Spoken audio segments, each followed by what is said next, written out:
As a doctor آپ ایک patient کی لک آفٹر کر سکتے ہیں، پولیٹکس میں انوالو ہوتے ہیں تو پھر آپ ہزاروں لاکھوں لوگوں کی خدمت کر سکتے ہیں۔ ہر چیلنج کو آپ ایک اپرچونیٹیز کے طور پہ لیتے ہیں، اس سے سیکھتے ہیں۔ ہمارا کام یہ ہے کہ یہاں پہ آگے بڑھیں۔ پاکستان میٹر ہونا چاہیے، پاکستان میں کون ہے یہ میٹر نہیں ہونا چاہیے۔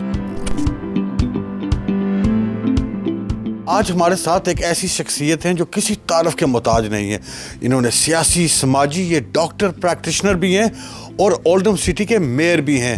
آئیے آج ان سے بات کرتے ہیں۔ زاہد چوہان ان کا نام ہے، اور جو سب سے ان کی منفرد بات ہے، ایز اے میئر ان کو بادشاہ چال کی جانب سے مختلف میڈلز اور ایوارڈ سے بھی نوازا گیا ہے، جو ان کی انسانیت کے لیے خدمت ہے۔ آج ان سے جانیں گے کہ as a G P doctor سے ان کا میئر تک کس طرح سفر شروع ہوا۔ السلام علیکم ڈاکٹر صاحب، کیسے ہیں آپ؟ زاہد بھائی یہ بتائیے گا کہ ایز اے پریکٹیشنر اس طرح کا سفر میئر تک کس طرح آپ نے سیاست کے بارے میں سوچا؟ میں شروع سے کمیونٹی میں بہت انوالو تھا، کمیونٹی کے کاموں میں انوالو تھا، اور میں نے سوچا کہ ایز اے ڈاکٹر آپ ایک پیشنٹ کی لک آفٹر کر سکتے ہیں، ایک مریض کی لک آفٹر کر سکتے ہیں۔ اور جب آپ کمیونٹی ورک میں انوالو ہوتے ہیں اور پولیٹکس میں انوالو ہوتے ہیں تو پھر آپ پالیسی پہ انفلوئنس کرتے ہیں۔ جب آپ پالیسی چینج کرتے ہیں تو پھر آپ ہزاروں لاکھوں لوگوں کی خدمت کر سکتے ہیں۔ اور اسی کی وجہ سے، اسی کا ایکسپیرینس تھا کہ جب میں نے ہوم لیس ویکسینیشن پہ کمپین کی تو ہم نے ایک نیشنل لیول پہ پالیسی چینج کی، اور میری کافشوں سے ایک انٹرنیشنل جو ہے نا پالیسی چینج ہوئی۔ اسی طرح جب ہم نے وومن رائٹس کی ریکگنیشن کے لیے کیا کام تو میں نے اس میں آئی وی ایف میں جو وومنس کا نرسز کی ریکگنیشن تھی اس کے لیے کام کیا، تو وہ ایک نیشنل لیول پہ ہوا۔ اور اس سے جو آپ کا ایز اے پولیٹکس اگر آپ اس کو صحیح استعمال کریں گے تو اس سے آپ ایک پالیسی چینج کریں جس سے ہزاروں لاکھوں لوگوں کو فائدہ ہوگا۔ ڈاکٹر صاحب، اس سفر میں آپ کو کس طرح کی مشکلات کا سامنا کرنا پڑا اور ان مشکلات کو آپ نے ٹیکل کس طرح کیا؟ میرے خیال میں کوئی مشکلات نہیں ہے، چیلنجز ضرور ہوتے ہیں۔ جو چیلنجز ہیں وہ ریزن کی وجہ سے آتے ہیں اور وہ آپ کے ریزیلینس بلڈ کرنے کے لیے آتے ہیں۔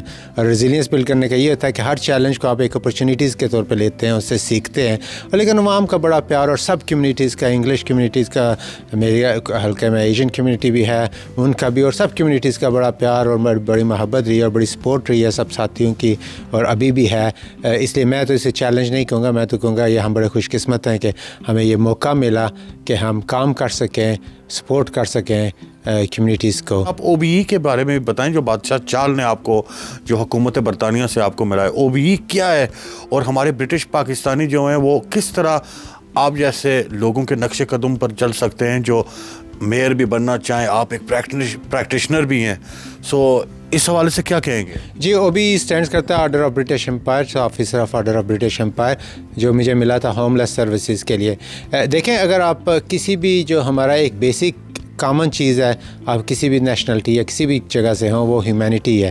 اگر آپ ہیومینٹی کے لیے کام کریں گے اور اپنے کردار سے یہ ثابت کریں گے کہ آپ چاہتے ہیں کہ لوگوں کی ویلفیئر کے لیے کام کریں، تو آپ کو ریکگنائز کیا جائے گا، اور وہی آپ کا بھی امیج بلند کرے گا، آپ کے کنٹری کا بھی، آپ کی جہاں سے بھی آپ آئے ہیں اس جگہ کا بھی، اور جس کنٹری میں آپ رہتے ہیں اس آپ کا یہ کنٹری اور اس کا بھی آپ کا امیج بلند کرے گا۔ آئی تھنک میرا صاحب جو برٹش پاکستانی ہے ان کے لیے میسیج ہے کہ آبویسلی کوئی اس میں حرج نہیں کہ آپ کا ایک کلچر ہے، آپ کا بیک گراؤنڈ ہے، اس کو نہیں بھولنا چاہیے۔ لیکن at the same time I think ہمارا کام یہ ہے کہ یہاں پہ انوالو ہوں، یہاں پہ آگے بڑھیں، اپنے بچوں کے لیے سوچیں، اپنی کمیونٹیز جہاں پہ رہتے ہیں ان کے لیے سوچیں، بے شک وہ پاکستانی ہیں، کاکیشن پاپولیشن ہے، یا جو بھی ہیں، جس بھی کمیونٹی سے تعلق ہے، ان کے بارے میں سوچیں کہ آپ نے یہاں پہ کرنا ہے۔ اور جو پاکستان کی سیاست ہے، پاکستان کے معاملات ہیں، اس سے کوشش کریں کہ اتنا انوالو نہ ہوں۔ آپ کے لیے پاکستان میٹر ہونا چاہیے رادر دین پاکستان میں کون ہے یہ میٹر نہیں ہونا چاہیے۔ جی، جس طرح آپ نے باتیں سنی